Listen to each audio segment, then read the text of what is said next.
¿Qué pensarías si te dijera que en las montañas del sur de México existen seres gigantes?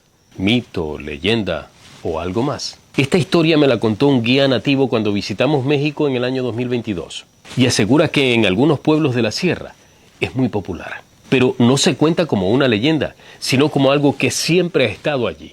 Los hombres más viejos del lugar hablan de eso cuando cae la noche, cuando el fogón ya está encendido y el campo queda en silencio. No lo dicen con misterio ni para provocar temor. Lo dicen porque, como toda historia, la escucharon y la aprendieron de sus abuelos. Y así fue pasando de boca en boca de una generación a otra. Según ellos, en esas montañas viven seres muy altos, mucho más altos que cualquier hombre.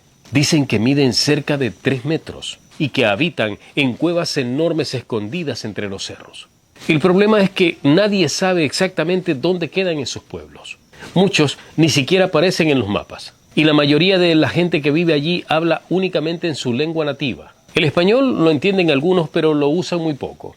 Aún así, cuando los hombres mayores hablan, todos escuchan, y la historia siempre empieza igual. Dicen ellos que hay años en que siempre la tierra se vuelve dura. El maíz crece débil, las plantas se secan antes de tiempo y el cielo permanece limpio, despejado durante semanas, sin lluvia, sin nubes, sin promesas de cosecha. Cuando eso pasa, el pueblo sabe lo que tiene que hacer.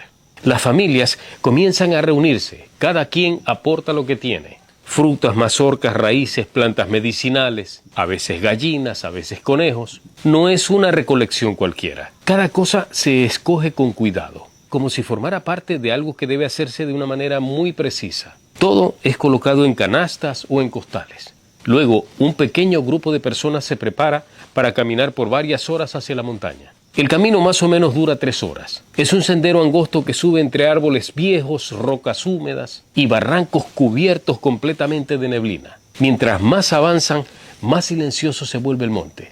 Incluso los animales parecen evitar ese rumbo. Al final, al fondo, aparece una colina apartada del resto. No es la más alta, pero está sola, como si guardara algo en su interior. En uno de sus lados se abre la cueva. Los que han estado allí dicen que lo primero que les llama la atención es su gran tamaño. La entrada es demasiado grande. No se parece para nada a las cuevas comunes que uno se encuentra en las montañas. La abertura no solo es amplia, es alta, tanto que muchas personas podrían caminar juntas sin agacharse. El techo se eleva mucho más de lo que uno esperaría. Algunos aseguran que es como una gran puerta, otros dicen que es como la boca de la montaña, pero todos coinciden en algo: nadie entra. Las ofrendas se dejan cerca de la entrada, acomodadas siempre con respeto. Las frutas, las plantas, los animales, el maíz, todo queda allí. Después de eso, solo una persona puede acercarse un poco más. Generalmente es el hombre mayor del pueblo, la persona que conoce exactamente las palabras correctas. Ese hombre camina unos metros hacia la oscuridad de la cueva. No demasiado, solo lo suficiente para que su voz alcance el interior. Entonces habla, no en español, en la lengua antigua del lugar. Las palabras se repiten dentro de la cueva, regresando como ecos largos y profundos. Nadie más se mueve, nadie se acerca. Todos esperan. Cuando el hombre termina, sale de la cueva. No explica nada, simplemente da la vuelta, el grupo se reúne y regresa al pueblo. Y casi siempre, días después, la lluvia llega. No de inmediato, a veces pasa una semana o un poco más, pero seguro llega. El maíz vuelve a levantarse, la tierra se suaviza y el pueblo continúa su vida como si nada hubiera pasado. Pero el guía me contó algo más, algo que casi nunca se menciona a los visitantes. Hace muchos años, un joven del pueblo decidió acompañar a ese grupo que llevaba las ofrendas. No era la primera vez que iba, pero sí la primera vez que empezó a burlarse de todo. Él decía que esas cosas eran historias de los viejos, que nadie vivía dentro de esas cuevas, que lo único que había era oscuridad. Los ancianos le exigieron respeto. Le dijeron que esa montaña escucha, que no todo lo que habita en el mundo necesita mostrarse para existir.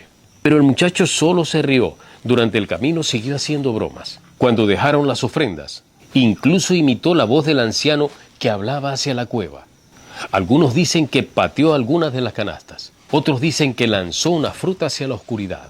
Nadie se puso de acuerdo en esos detalles. Lo que sí recuerdan todos Es lo que pasó después. Mientras el anciano hablaba en su lengua antigua, el joven soltó una carcajada, una risa que se metió dentro de la cueva. Y entonces ocurrió algo que ninguno de los presentes olvidó.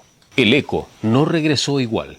Primero se escuchó el eco del anciano, luego el eco de la risa del muchacho, y después otro sonido, uno mucho más profundo.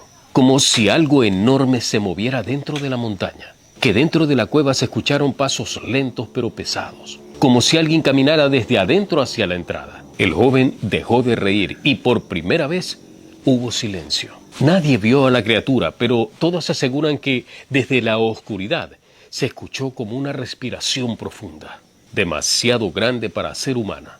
El anciano terminó sus palabras rápidamente y ordenó regresar.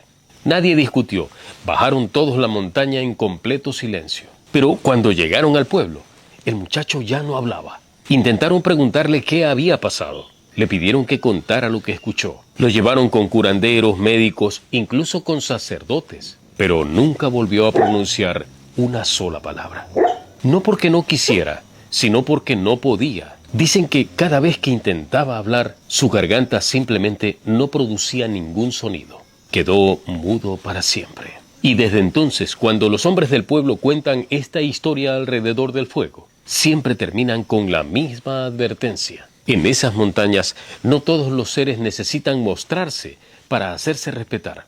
Y hay silencios que duran toda una vida. Soy Renán Alaba Castro, y estas son historias de mi tierra.